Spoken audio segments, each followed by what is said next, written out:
Good day everyone! So welcome again to our mini vlog, and today mag-feature naman tayo ng ating 300cc bull type. Alright, so ngayon meron tayong bisita dito. Ayan si Sir Rod na galing pa ng San Mateo, Rizal. Ayan sir, so kamusta po ang pagpunta natin dito? Ayan. Sir, actually sir, sulit na sulit.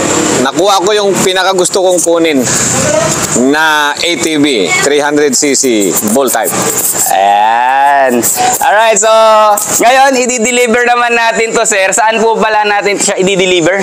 Sa Occidental Mindoro, sa bayan ng Aguas, Rizal.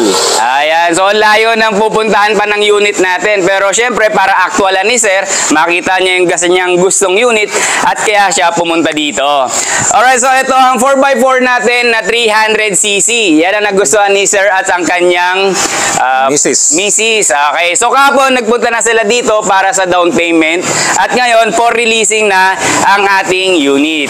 Alright, so sa lahat ng nagnanais na magkaroon ng lasing ganitong unit, i-call nyo lang po kami sa number na makikita nyo dyan sa screen or sa comment section. Sir, may gusto ka bang i-shoutout?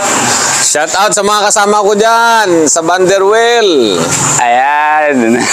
Alam niyo, Vanderwell, hello kay sir, sa mga kilala sir at si sir. Ayan. Hindi na, baka maubusan. Ayan sir. Baka may shoutout. Shout out sa mama ko, yan, Jovi. Ayan. Saka sa asawa ko, Rachel. Ayan. Okay, so may kita natin sila sa Facebook, sir. Bili-bili na, baka maubusan.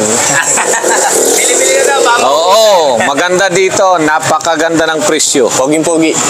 Okay. Thank you so much everyone and thank you so much sir sa pagpunta ulit. Thank you. At God bless natin lahat.